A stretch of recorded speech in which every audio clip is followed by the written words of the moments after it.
All right, it's 12:02. I think we'll go ahead and get started. Thanks for attending, and I hope some others will be joining.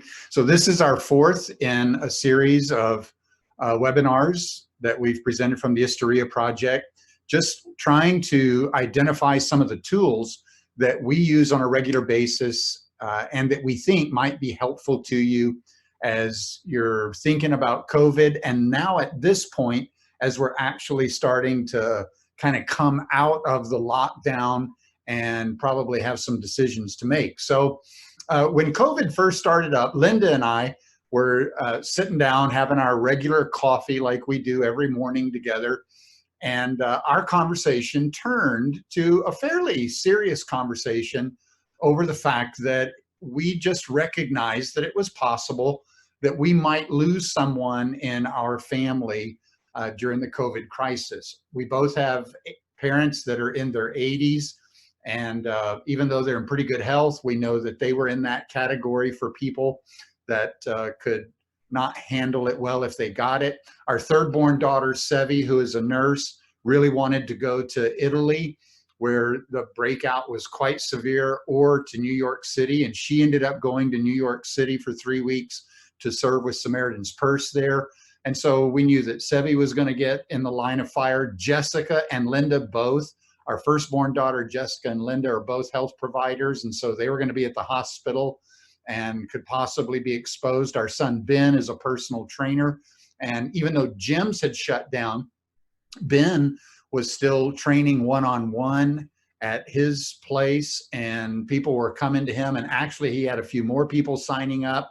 And so we were just aware that we could have some exposure. And then, of course, Linda and I kind of had to laugh about the fact that we were both now in the older person category in our 60s, and that we might be more susceptible, even though you think, you're not. But we knew we might be. And so that's not your normal morning coffee conversation. And so it just begs the question, why did we feel the need to actually have that kind of a conversation? And the answer to that was that perspective helps us handle things like death. And of course, it also helps us handle life. And so I wonder if you've ever said something like I have before, I just need a different perspective. Or you think back on a decision that you've made and you think, boy, if I had just had a different perspective. Or maybe you attend a meeting or a conference or something like that, and you hear an author that comes from a different perspective than the one that you've ever had before. And you just recognize how valuable that was to you to gain a different perspective. Without perspective, it's possible that small things actually become too big, and that truly important things can sometimes seem trivial to us. And so perspective is important. It's also important to us, and I think it's crucial to us when it comes to decision making, which is our topic for today.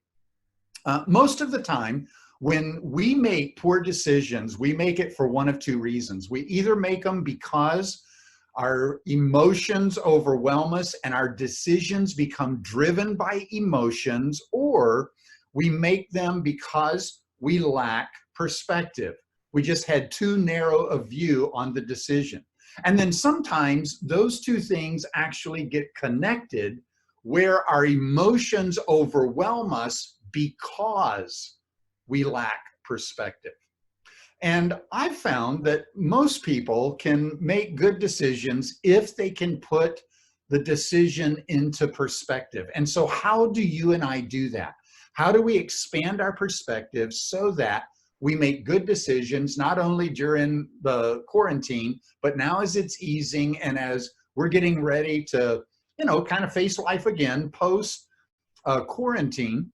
And we think life's probably going to go back to normal, but the normal might be a new normal. It might not be the same one we had before the scare.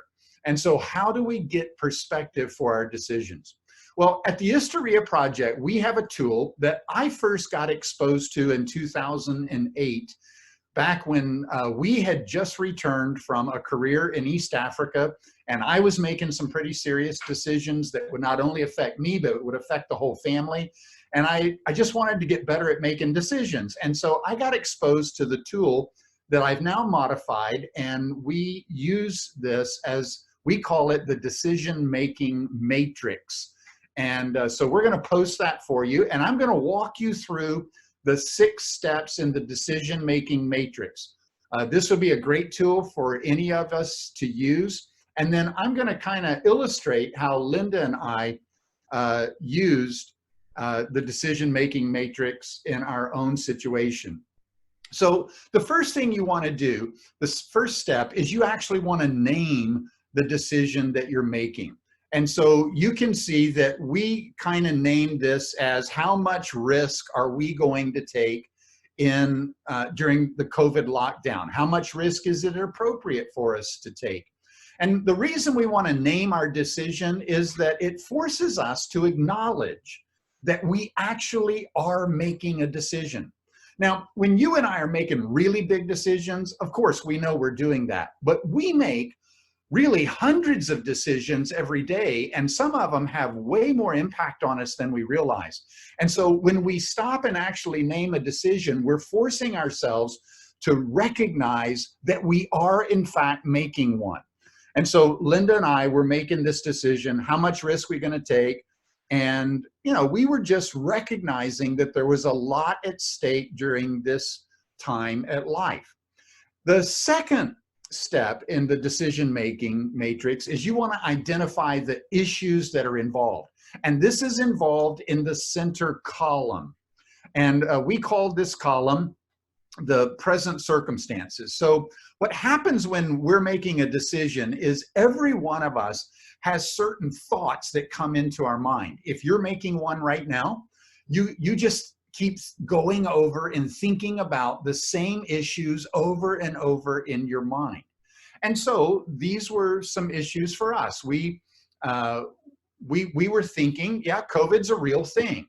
It's not just made up. And that was a part of what we had to decide. Do we really think this is real? And, you know, pretty quickly we came to, yeah, this is real. When you see what's happening in Italy, when you see what's happening in Spain, when you saw what was happening in New York, when you heard some of what was happening in Louisiana, places that were getting hit hard, it was obvious that COVID was a real thing. Secondly, as I've already mentioned, we were aware that someone in our family could possibly, you know, potentially die just because of who we were. We also had these, you know, aging parents. We also have some cousins that aren't in great health, have some pre-existing conditions. And so we were just very much aware of that. A third issue for us, as you look at ours, is we've lived in some pretty dangerous situations in our career living in East Africa. And so that meant that for us, it was possible for us to not take something like COVID all that seriously, because we've seen so much serious stuff. Sometimes it kind of hardens you to it. And so we knew that that was a possibility for us. The fourth thing for us is we don't want to live in fear. I struggled with fear growing up. Fear was a big issue in my life. And for a long time, I just, you know, decided I do not want to live that way. And so as a family, we really do not want to be people who are fearful. And so number 5 kind of goes along with that for us. As we thought through this, we were aware that our family could be exposed to a situation where people could die. And we decided long time ago, really before we went to East Africa, but certainly after we had been there and some of the assignments that we had in places that we lived, we just decided that as a family, we weren't afraid to die. And that Linda and I weren't afraid for our children to die. But we've always told them, we said, look, we're okay if you die. We just want you to die for the things we believe in. We don't want you to die for something that's foolish or because you acted foolishly or you did something foolish. So there was a distinction like that in our mind, and it's how we've chosen to live. So as long as we're doing what we believe in, then we're okay with it. Well, for Sevi to go to New York City and be a nurse there for 3 weeks, that's a part of her purpose, and we believe in that. And for Linda and Jessica to serve as nurses at MSTH, that's something that we believe in. And so we knew that fear could be, that death could be a part of what we might experience, but it was also what we believed in, and so that was important to us. Number 6 on our list is we have an obligation, obviously, as we're living in a social context, we have an obligation toward other people. So it didn't matter so much whether we were afraid or not, other people were afraid. And so how were we going to relate to them? Because we might not get COVID-19 from them, but they could possibly catch it from us. And so we just didn't want to act in a way that put other people at risk because we don't believe in that. And then number 7 for us is that we recognize that just maybe not fully, but that all of this could have, some pretty significant financial implications and repercussions. And so those were the issues that were in our mind as we thought through the whole thing. And so what most people do when they make decisions is they stop with this center category.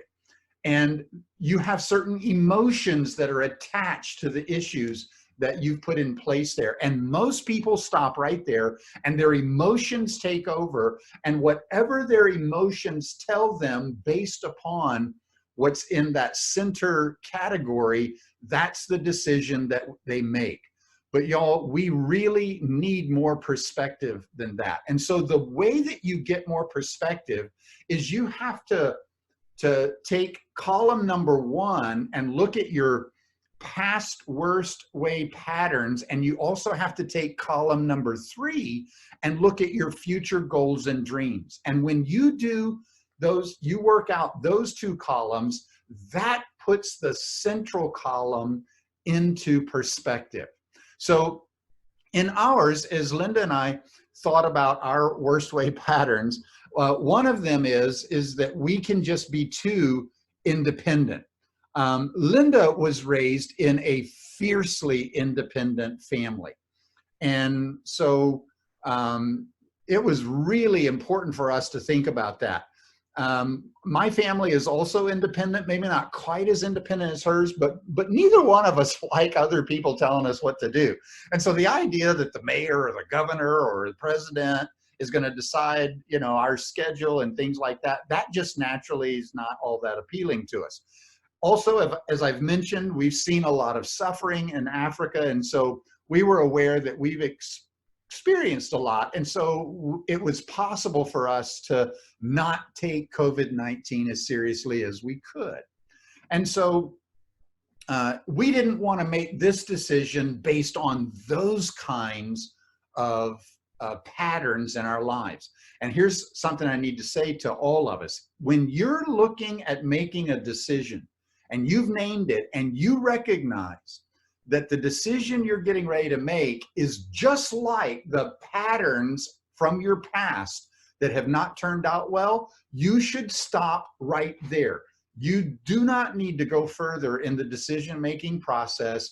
Do not make that decision. It's like a big stop sign. So if you're playing to your past worst ways, do not continue, because here's what's going to happen. You're going to have the same kind of outcome with this decision that you've had from decisions in the past that you already regret, that you already wish you could make over again. And so if you see yourself playing to your past worst ways, don't do it. Okay? So that informed Linda and me. We need to be sure that whatever decision we make about how we're going to face COVID-19, we don't face it like our past worst ways. But then we also need to look to see if the decision we're getting ready to make undergirds our future goals and dreams and our purpose in life. And that's where you go to the 3rd column. And so there were like 6, categories. We looked at health and family and finances and careers and marriage and just our own personal spirituality. And so since this was kind of a health issue, we could put health right at the top. And of course, Linda and I would both like to grow into our old age as healthy as possible. Already, I feel like I thought I would feel when I might turn 70, but I'm 61 right now, and I've already got more aches and pains than I thought I would have. And so that's a little disappointing. And so it's like, well, okay, how do we handle, the fact that we're in the 60 and older category? We better be a little bit careful because we'd like to still live a few more years. And we have, children that would like us to live longer. And we've got aging parents that we want to take care of and things like that. And so health, kind of helped to inform our decisions. Secondly, family. We really value family a lot, but and we want our kids to pursue the things that are important to them, and we want them to do things that are significant to them. But there's an important thing to say here, and that is that protecting our children isn't the most important thing in life. We've already kind of passed that stage. We raised our kids when they were young. We protected them when they were young. But they're adults now, and they have life purposes, and they have careers and things they're pursuing. And so we don't want our fear for what could happen to our children to overwhelm them so that we squash their own sense of what they can do in the world. And so it was important for us to put family into perspective. Thirdly was finances. Linda and I have worked hard. We've not made a lot of money in our life. Preachers don't make much money. Nurses don't make a lot of money. And missionaries like we didn't make hardly any money. But we've worked hard, we've saved hard. And so we just wanted to be careful how we handled this period of life because we didn't want to undo everything that we had tried to do. A fourth issue was our careers. In our case, our careers, Linda as a nurse and me as a counselor, really do express our purposes in life. And so we value our careers highly, and we wanted to continue to try to practice them even during, the quarantine and moving forward, because they're so much an expression of what we think our lives are about. And then there's our marriage. Linda and I love being married to each other, and we feel very fortunate in that. We're close to 37 years of being married, but even in that case, marriage is not the end all and everything in game for us. And we wanted to put our marriage into even a larger perspective, a larger context. And that is, we think whenever we do that and we live out our purpose, as two individuals that are married together with a family and all the people that we can impact, we think putting our marriage into this larger perspective actually makes our marriage better. And then the sixth one was just our own spirituality, ultimately that we're people of faith and we trust our lives to God. And so we can take what comes and still think, this is still good, even if it doesn't appear to be good to us at the moment. So with those two extra columns, what that did is that kind of put perspective and context around the center column. Now, at this point, when you're making a decision, at this point, if you're not playing to your past worst ways and the decision potentially undergirds your future goals and dreams, then continue on with the decision. But if you're playing to your past worst patterns, don't make the decision. And if the decision doesn't undergird your future goals and dreams, why would you want to make that one either, right? So then, once you have answered those big questions, then you want to go back to the center column and you want to take the fourth step, which you see down there, number 4 circle. And that is, you want to identify what is the single most important thing in your list in the center column. And I call that the driver of the decision. And for Linda and me, I think the driver for us was number 4. We do not want to live in fear. And so then the fifth question is you need to ask yourself, step number 5, what do I actually believe about the thing that is driving our decision? Well, we think what we believe is that whenever we live in fear, it's nearly impossible for us to really live up to our potential. Fear can be a good thing. We just need to recognize that. There are times when it's appropriate to be afraid. If you're up on a tall height and you get too close to the edge and you get that sinking feeling in the pit of your stomach, that fear is warning you, hey, you're getting too close to the edge, you probably ought to back away. So fear can be good for us, but fear can also be paralyzing to us. It can be destabilizing to us. It can cause us to never take any risks, to never try anything, to never do anything, because we're always afraid. And so we think it's appropriate to keep in balance in this conversation about COVID.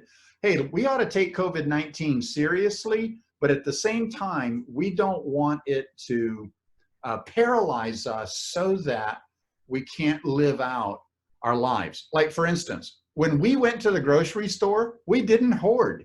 We just made a decision. We're going to buy like we would normally buy. We're going to get what we need, and then we'll figure it out next week when we need to go another time.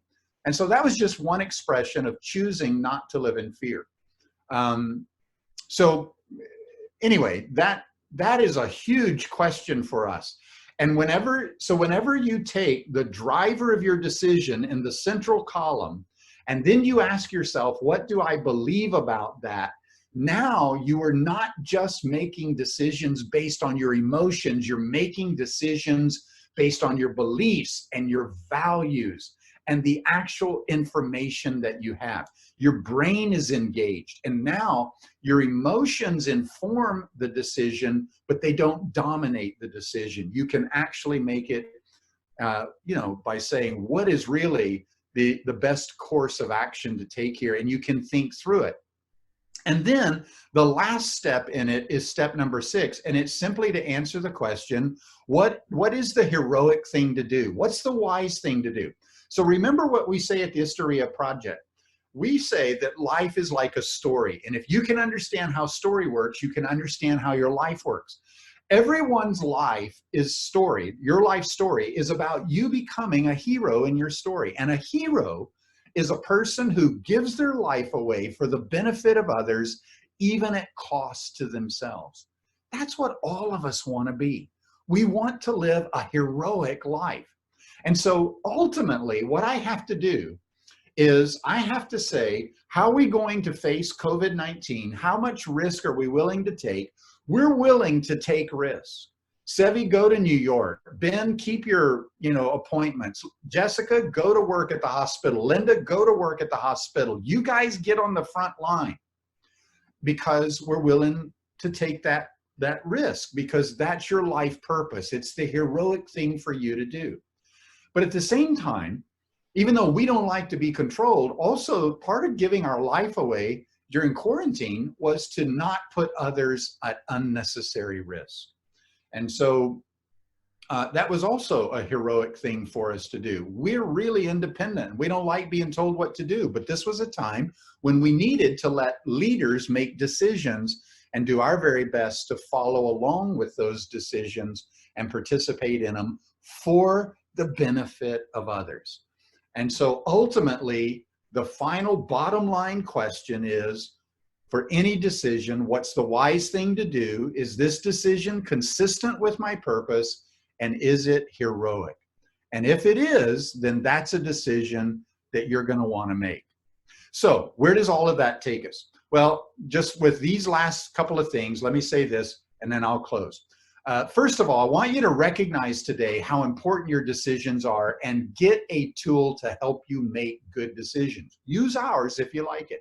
Secondly, if you need help, make an appointment with us and let us do that. Let us help serve you in that way. We're good at it. We do it all the time. And thirdly, if something like this is helpful for you, share it with your friends. Share it on your social media. Put that thing out there and just help other people become aware of it. Push people to this Hysteria, YouTube channel or whatever.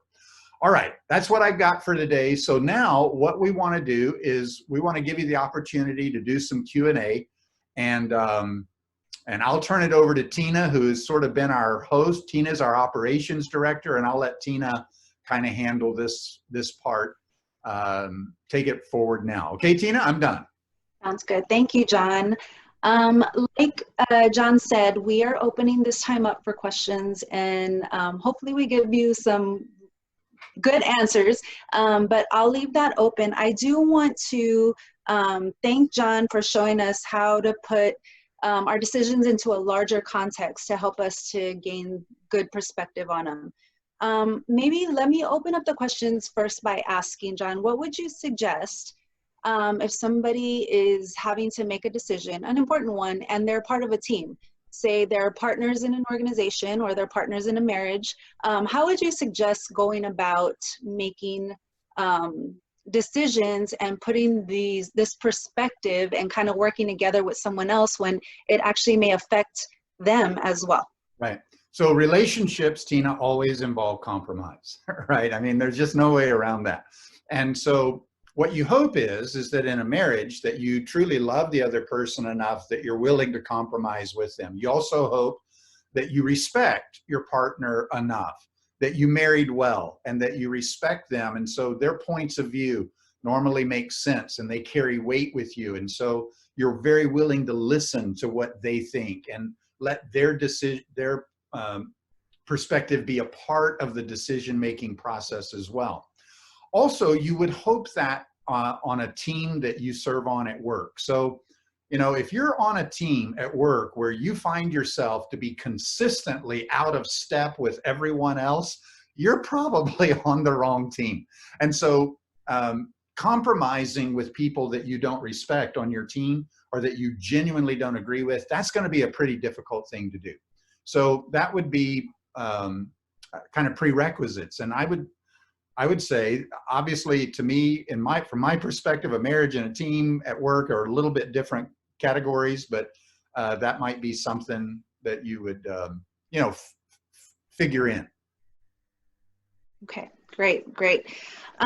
So just for the attendees, I do want to let you know that since you signed up and we have your email addresses, we will be sharing this decision matrix format with you guys. So hopefully that can help. And again, feel free to type your questions into the chat if you have them right now. I do want to recap our COVID series. Actually, was a 4-part series that included, again, roles and responsibilities, life purpose, self-protection through worst ways, and decision-making. So as you can see, all of those kind of fit into each other. Knowing your life purpose helps you with making decisions with that future side column.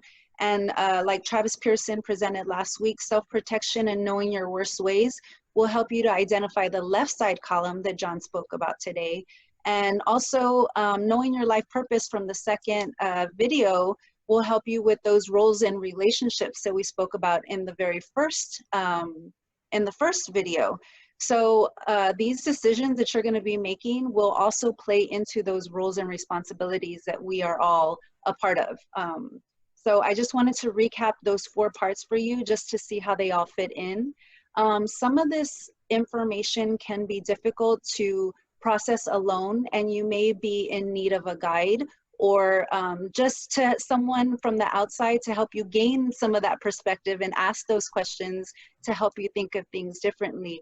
And if that's the case, like John said, please feel free to reach out to us.